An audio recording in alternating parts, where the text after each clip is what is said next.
Tập 7, khi mặt đất trao nghiêng. Vài tuần sau, khi khu vườn đang rực rỡ nhất, chú Hùng dắt một người bạn già đến thăm. Đó là ông Bình, một người đàn ông có dáng người cao lớn, nhưng bước đi lại không vững, gương mặt xanh xao và khắc khổ. Đang đi, ông đột nhiên dừng lại, tay bám chặt vào thành ghế đá, mắt nhắm nghiền. "Bình, ông có sao không?" Chú Hùng lo lắng hỏi. Ông Bình khó nhọc mở mắt, trán lấm tấm mồ hôi. "Nó lại đến rồi, Hùng ơi!" Ông thì thào. Cả mặt đất dưới chân tôi như đang chao đảo, sụp xuống, cảm giác như mình đang rơi vào một cái hố không đáy. Kinh khủng lắm. Bà Lâm nhẹ nhàng dìu ông Bình ngồi xuống. "Ông cứ ngồi nghỉ một lát cho ổn định lại đã." Ông Bình thở ra một hơi nặng nhọc. "Tôi bị cái chứng này hành hạ mấy tháng nay rồi. Bác sĩ nói tôi bị rối loạn tiền đình. Uống thuốc tây vào thì đỡ lúc đó, nhưng rồi lại tái phát, mà người thì lúc nào cũng mệt mỏi, đầu óc nặng trĩu."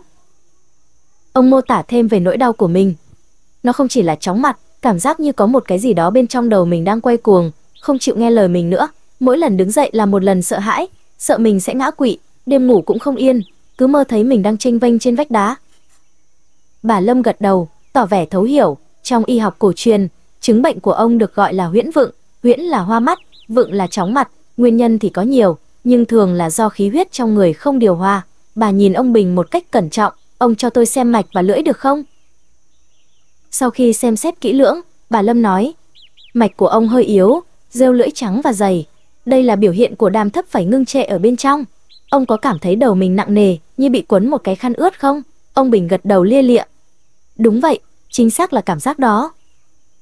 Đàm thấp sinh ra do chức năng của tỳ vị suy yếu, không vận hóa được thủy cốc." Bà giải thích, khi đàm thấp này theo khí đi lên, nó sẽ che lấp các khiếu ở trên đầu, khiến cho thanh dương không thăng lên được, gây ra hoa mắt, chóng mặt. Trước mắt, để giảm bớt cảm giác khó chịu ngay lập tức, chúng ta có thể dùng phương pháp bấm huyệt. Bà Lâm nói. Bà chỉ vào 2 điểm hõm dưới đáy hộp sọ của ông Bình. Đây là huyệt phong trì, day nhẹ vào đây sẽ giúp làm dịu gió trong đầu và làm cho đầu óc nhẹ nhõm hơn. Chú Hùng học theo và xoa bóp cho bạn. Dưới tác động của những ngón tay, ông Bình cảm thấy sự căng cứng ở vùng cổ gáy dần dần tan đi, cảm giác nặng nề trong đầu dường như cũng vơi đi một chút. "Ồ, dễ chịu thật," ông khẽ nói. "Đây chỉ là giải pháp tạm thời," bà Lâm nói. "Để chữa tận gốc, chúng ta cần phải kiện tỳ, trừ thấp, hóa đàm." Bà quay sang cô Mai. "Cháu vào trong tủ thuốc của bà, lấy cho bà 2 vị là Thiên Mão và Câu Đằng nhé." Khi cô Mai mang thuốc ra, bà Lâm giải thích cho ông Bình. Thiên Mão và Câu Đằng là 2 vị thuốc đầu tay trong việc điều trị chứng huyễn vựng. Chúng có tác dụng bình can, tức phong, nghĩa là làm dịu lá gan và dẹp yên ngọn gió đang gây ra sự quay cuồng trong đầu ông.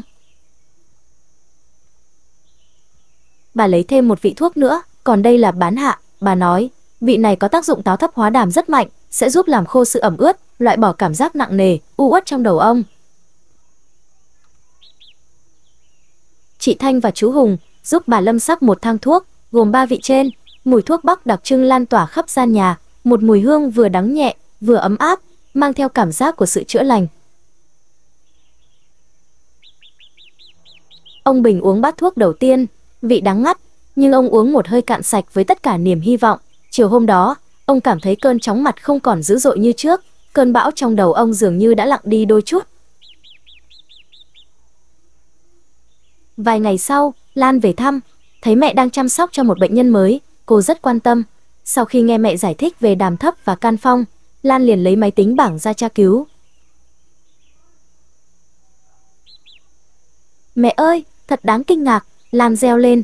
Các nghiên cứu khoa học hiện đại cũng chỉ ra rằng hoạt chất trong thiên ma phẩy có khả năng cải thiện tuần hoàn máu não và bảo vệ tế bào thần kinh, còn câu đằng phẩy thì có tác dụng hạ huyết áp và an thần. Bà Lâm mỉm cười hiền hậu.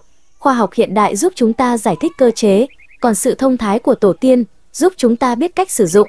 Cả hai đều quý giá. Bà quay sang ông Bình. Ngoài việc uống thuốc, ông cũng cần chú ý đến ăn uống nữa. Ông nên kiêng các đồ ăn dầu mỡ, chiên xào, đồ ngọt và các sản phẩm từ sữa, vì chúng dễ sinh đàm thấp. Bà dặn, thay vào đó, ông nên ăn những món ăn thanh đạm như cháo hạt sen, canh rau ngót. Đặc biệt, có một món cháo rất tốt cho ông.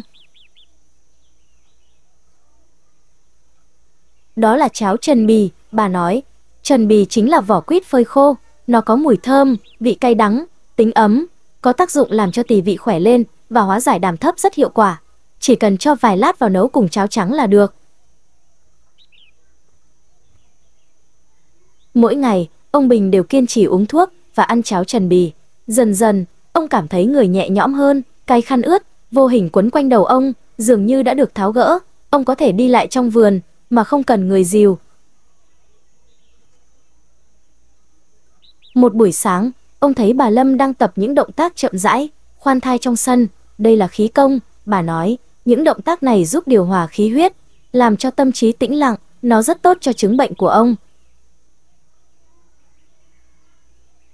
Ông Bình bắt đầu tập theo bà Lâm mỗi sáng. Lúc đầu, cơ thể ông còn cứng nhắc, nhưng dần dần, ông tìm thấy sự nhịp nhàng trong từng hơi thở và động tác. Việc tập trung vào chuyển động giúp ông quên đi nỗi lo sợ về những cơn chóng mặt. Một tuần nữa trôi qua, ông Bình đã gần như bình phục. Ông ngồi trên ghế đá, vui vẻ trò chuyện cùng chú Hùng và bà Tâm. Người cũng đã khỏe mạnh hơn nhiều, tiếng cười nói vui vẻ vang vọng khắp khu vườn. Tôi cứ ngỡ mình sẽ phải sống chung với cái bệnh khủng khiếp này đến hết đời. Ông Bình xúc động nói với bà Lâm, bà đã cho tôi lại cảm giác được đứng vững trên mặt đất. Tôi thật không biết nói gì để cảm ơn bà.